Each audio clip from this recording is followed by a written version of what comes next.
Welcome back to Leadership Rehearsal. I'm Alex, and I am so glad you're here. Over the last few weeks, we've been doing some genuinely important work together. In the last episode, episode 3, we explored radical authenticity, which is what it means to lead from your values rather than a persona, and how to translate those values into real, visible behaviors. If you've done the values mapping exercise, you walked away with a clearer picture of who you are as a leader and how you want to show up.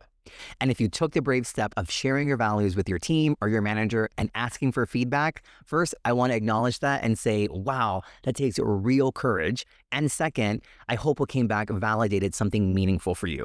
The best part, by doing this, you're creating the space for others to do the same. So that's where today's rehearsal begins. Is the environment you're creating going to allow your team to show up authentically? Because here's the thing. You can do all the values work in the world, commit to showing up authentically, and can have the cleanest self-awareness of anyone in your organization, but none of it will fully land if the environment around you doesn't make it safe to actually be that person, or if you aren't creating it for your team. That's what we're here to explore today. Psychological safety. It's a term that gets thrown around a lot, usually on an HR slide deck somewhere between belonging and growth mindset, and then poof, it disappears into thin air. Today, we're going to move it off the slide deck and into your actual leadership practice. Let's dive into rehearsal. Let's start with what psychological safety is not. So it's not about being nice. It's not a culture where everyone agrees with each other. It's not the absence of conflict or accountability, and it is absolutely not about protecting people from hard feedback. I want to be very specific about the last one because I've witnessed leaders confuse psychological safety with conflict avoidance, and it creates an enormous problem. A team that never disagrees isn't safe, it's silence. Those are two very different things. The goal is not to have a team that always says yes. That is not a psychologically safe environment.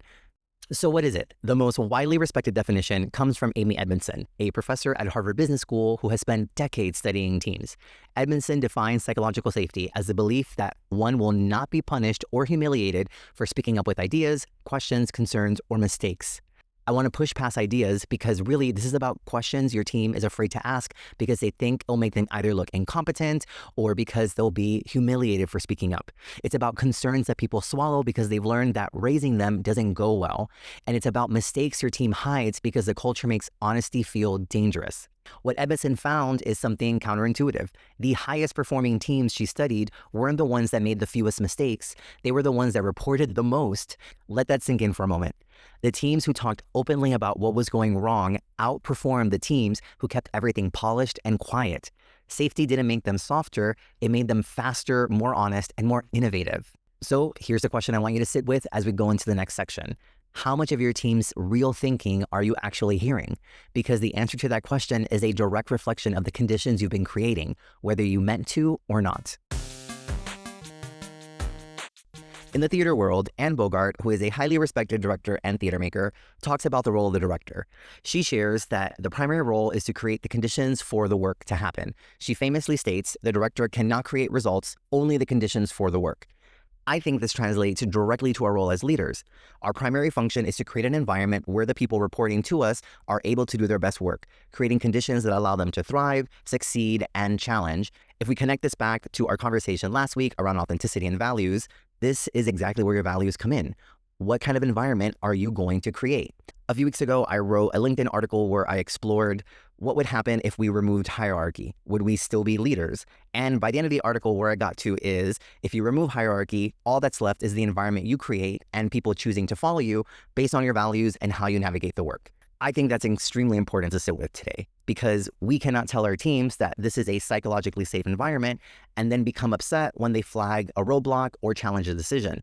So to bring this to life, I want to share a story from a startup I worked for as an individual contributor. And honestly, I went back and forth on if I would share this, but it is just so absurd that I figured, why not? So as we go through it, all I ask is that you think to yourself, what are the conditions that this person created? This company took Wednesdays very seriously. As in, on Wednesdays, we were pink. And I learned that at that time, they really meant it. So much so that people even wore pink company branded shirts on Wednesdays. Now, at this point, I had only been there for a few days. It was going to be my first full week that I was there and the first Wednesday. So I decided I would wear the pinkest shirt that I owned because I didn't have said logo shirt yet. So I arrived to work, sit in the HR section, which note is that this is an open floor plan. So we are also near neighboring departments as well. And I took a quick look and noticed not everybody was in pink, but I was in the closest thing to it. So I'm still on theme and in spirit. Well, the CHRO came down and did a lap around the space. He looked at me, came back, and asked me to stand up and meet him in the center of the room. At this point, I thought, what is happening? But whatever, I'm just going to go to where he asked me to stand. And as I walk over, he got everyone's attention. And what followed was a public poll by show of hands on whether what I was wearing counted as pink. And when I tell you that nearly every hand in that room went up to say no, felt like I was being hazed and waiting for Ashton Kutcher to turn the corner because this is my brand new place of work. How could this be happening? Well, at the end of that, the CHRO left me there standing in the middle for a few moments because he then went and grabbed a pink logo shirt and gave it to me. And that was that. So now I'll pause and ask you, what are the conditions that this person created and what did you learn about this organization? Because that moment not only taught me, but everyone in that room that this is not a safe environment, that you are being watched by your peers and your leaders, and that public ridicule is not just tolerated, it's modeled from the top down. Now ask yourself, is this an environment where you would want to raise a concern, flag a problem, or share a roadblock before it became a crisis? Probably not, right? And honestly, in retrospect, that organization had a persistent challenge with restarting projects and having to redo significant work midstream. And I will let you draw your own conclusions as to why. So I wanted to share this story because of also what happens next, because I think it really illustrates something important about the difference between company culture and team culture. So the CHRO in that example was let go not long after that moment, not because of what happened, but because it was just his time. And here's what I foolishly expected, right? For things to change, for the conditions to shift, because now this leader is out and an opportunity for things to change moving forward.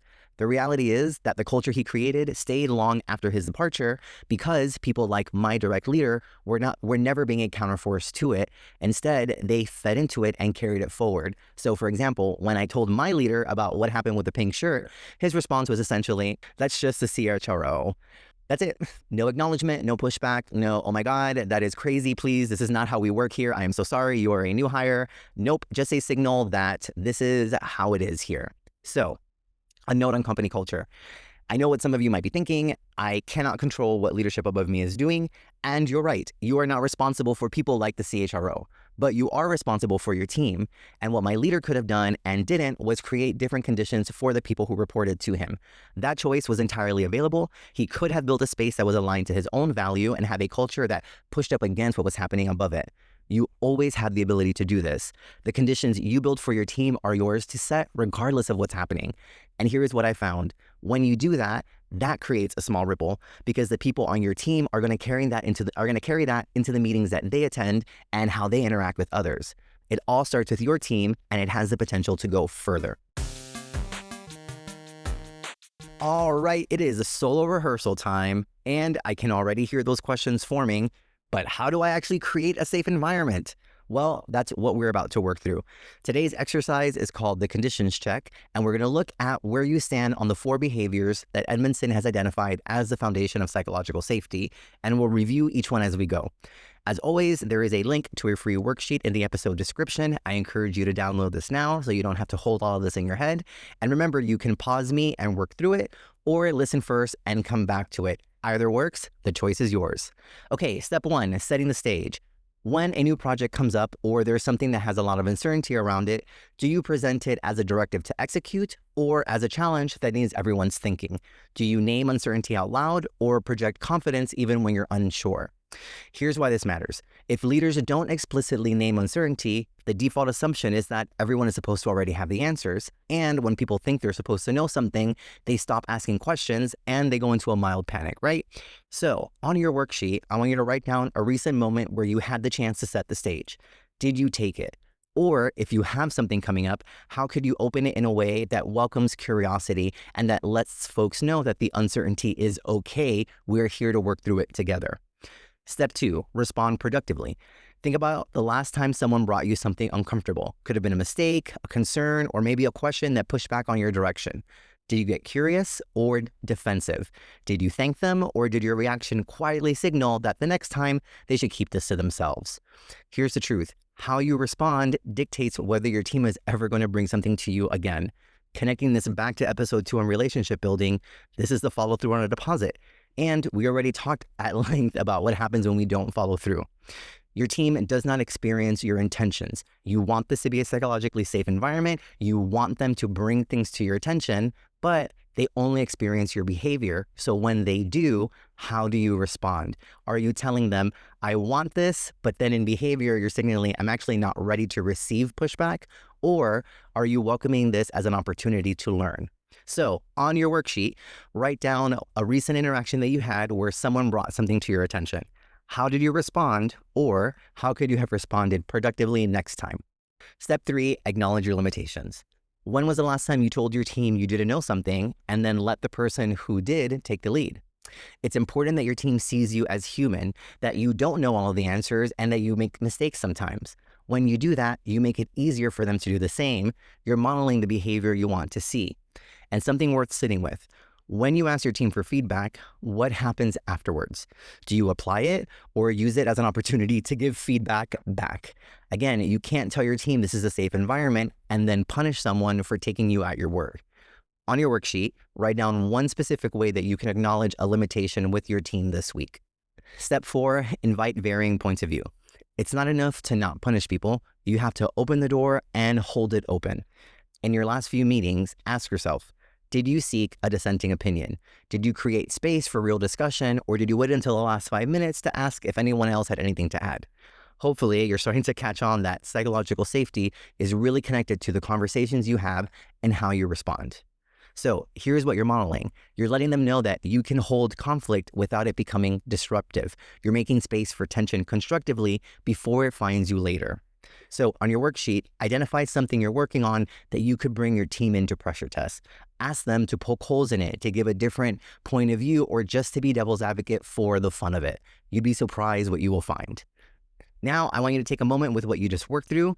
These aren't 4 separate behaviors. They're one continuous signal that your team is reading all of the time, and it's letting them know, is it safe to be here or not? As we've been unpacking today, psychological safety really comes down to you and the environment you create. It boils down to 4 core behaviors: how you set the stage for uncertainty, how you respond productively, how you share your limitations, and how you welcome varying perspectives. The way you navigate those 4 consistently in the everyday moments is what really determines the culture your team is experiencing. Now, it's time to bring this to your team with your team rehearsal. This week, I would love for you to have a conversation about how your team communicates when something isn't working. You don't need to call it psychological safety, but how you set the stage for this conversation matters. Here's a sample script. I've been thinking about how we work together, and I want to make sure this is a place where you feel comfortable raising concerns early. Is there anything that makes that harder for you right now? And is there one thing I could do differently to make it easier? Then listen. Don't defend, don't explain, get curious. This is an opportunity to model exactly what we've been talking about, responding productively in real time with your team watching. Take notes, thank them for being honest, and follow up in your next round of one-on-ones. That gives anyone who wasn't comfortable sharing in the group space an opportunity to come to you privately. And that follow-through, what you do after this conversation, again, is where a deposit either becomes an investment or a withdrawal. Remember, you can't announce psychological safety into existence. You can only build the conditions for it. One reaction, one conversation, and one moment of honesty at a time. This is where your values become your greatest asset. You know what kind of leader you want to be. Now, what is the environment that that leader creates? That's all I've got for you today. Next week, we're going into one of the most foundational and most skipped responsibilities of a leader: setting expectations. We'll look at what that really means and why clarity might be the greatest gift you can give your team. If you enjoyed today's rehearsal, make sure to subscribe so you don't miss future episodes. Follow us on Instagram @Leadership Rehearsal and share your insights or questions in the comments. I'm Alex, and I'll see you at the next rehearsal. Bye.